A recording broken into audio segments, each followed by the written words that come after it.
Bonjour, aujourd'hui j'aimerais parler de notre nature cyclique, notre nature, ce que nous sommes en fait. Donc, dans l'arbre des séphirotes, le premier c'est notre corps, c'est Malrout, c'est le premier séphir qui est tout en bas, qui représente notre corps et notre ancrage. Mais le deuxième, juste au-dessus, il représente la lune, c'est Yesod. Yesod, c'est le fondement.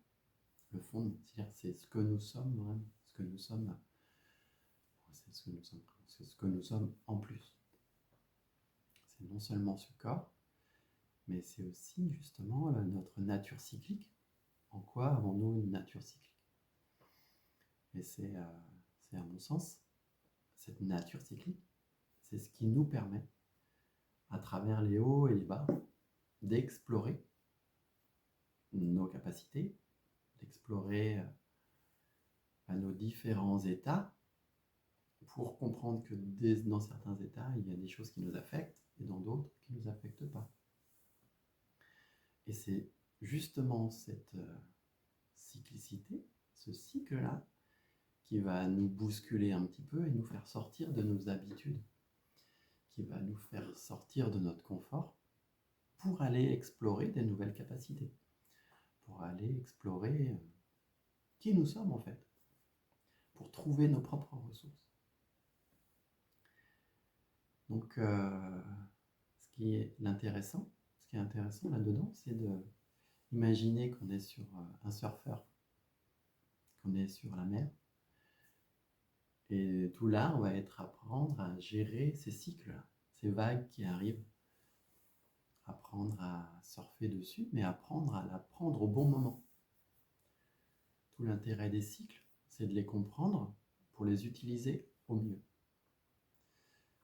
Le cycle de la nature, ça va être, par exemple, pour un jardinier, de planter la graine au bon moment. Ni trop tôt, parce qu'en hiver, elle va peut-être pousser, vivoter, mais elle va geler. Ni trop tard, parce qu'en plein été, si vous la semez dans la terre sans eau, elle ne va pas pousser non plus. Donc apprendre à gérer les cycles, c'est apprendre à vivre, tout simplement. Et des cycles, on en a de toutes sortes. Le premier, ça va être les battements du cœur. Le cycle de vie. C'est ce qui impulse la vie. Vraiment. Ça, le premier, de toute façon, on l'a tous. On est obligé de l'avoir. Le deuxième, ça va être la respiration. C'est peut-être celui sur lequel on a le plus d'emprise. Le plus, la capacité de réguler la respiration, par exemple, pour se calmer, pour s'apaiser. Contrôler sa respiration, ça va être la capacité de s'ancrer en soi, de revenir à soi. C'est hyper important. Le cycle suivant, ça va être la Terre qui tourne sur elle-même, pas autour du Soleil, mais sur elle-même, donc avec les influences jour-nuit, et donc c'est ce qui va réguler notre sommeil, notre capacité de régénération. Donc là, c'est un rythme effectivement hyper important. Le rythme suivant, ça va être la Lune. La Lune, c'est ce qui va régler les cycles de reproduction, quand même. C'est aussi ce qui va influencer les marées. Donc c'est un cycle aussi que l'on va vivre tous les mois intensément. Le cycle suivant, ça va être le cycle de la Terre autour du Soleil. 1 an. C'est le cycle de la plupart des végétaux. C'est le cycle de beaucoup d'animaux. C'est le cycle pour nous-mêmes de nos vies. L'été où on est plus en expansion, l'hiver où on est plus retour en soi. Et donc on va vivre ces cycles. Et tous ces cycles-là, c'est notre expérience, c'est d'apprendre à les vivre, apprendre à les maîtriser pour savoir quand interagir, comment interagir, quel est le meilleur moment pour commencer quelque chose, quel est le meilleur moment pour rencontrer, quel est le meilleur moment pour vivre, et d'apprendre ces moments de retrait et ces moments d'expansion. Donc ça, c'est l'expérience. Et l'expérience, elle vient parce que on les vit, mais il y a ces années-là qui s'accumulent parce que En plus de ça, donc, il y a aussi toutes les planètes. Toutes les planètes, donc Vénus, ou Mercure en premier, qui va mettre à peu près un an à tourner autour du Soleil et qui va se déplacer dans notre ciel et parcourir les astres. Et donc nous influencer à chaque fois de manière différente. Mercure dans la capacité de réflexion et d'échange de communication. Ensuite, il va y avoir Vénus. Vénus qui tourne autour du Soleil en 1,6 ans. Et du coup, pareil, on va avoir ces interactions avec tous les 8 ans en plus, parce que 1,6, tous les 8 ans, on va tomber sur un multiple. Et donc on va se retrouver sur des épisodes de vie amoureuse qui vont se reproduire. Ou avec des énergies similaires.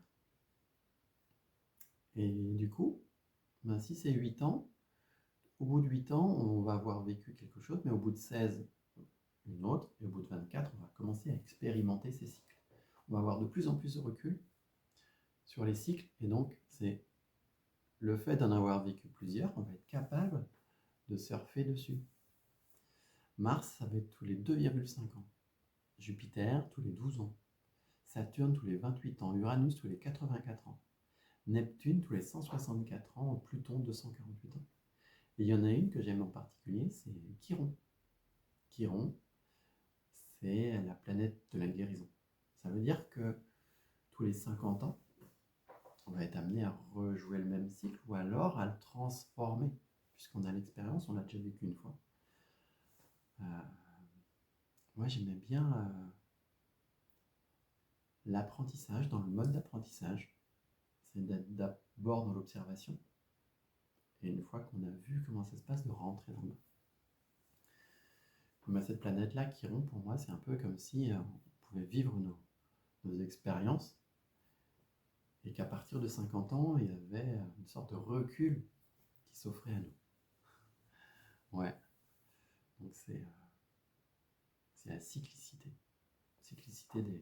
de toutes ces planètes-là. Et en plus, ce qui est intéressant, ce qui amène un petit peu de piment, c'est que toutes ces planètes qui nous influencent de manière différente, elles sont sur des points de départ qui ne sont pas les mêmes, donc en fait elles se croisent.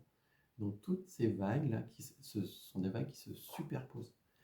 Donc c'est important, hyper important d'apprendre à surfer ces vagues, parce qu'il peut y en avoir plusieurs qui s'entremêlent. Il va y avoir le Soleil, la Lune, Mars, Vénus, qui sont sur des périodes assez courtes. Et donc d'une semaine à l'autre, on va avoir des ressentis différents. On va avoir des capacités différentes. On va vivre les choses différemment, alors que une semaine avant, tout paraissait fluide. Une semaine après, on va être un petit peu en turbulence. Et c'est justement de mettre de la conscience dessus, sur toutes ces planètes, sur toutes ces vibrations, qui va nous permettre de les vivre mieux, de les vivre davantage, de les vivre en conscience. Donc ça, c'est important, et c'est ce que je trouve la magie de cette cyclicité. Donc ensemble, apprenons à surfer, apprenons à découvrir et à aimer notre cyclicité, apprenons à aimer ces cycles, apprenons à aimer notre nature. Voilà. Donc n'hésitez pas, j'adore parcourir et j'adore faire découvrir l'arbre de Séphiroth et toute la manière dont il nous enseigne sur qui nous sommes. Voilà. Donc à très bientôt pour de nouvelles vidéos.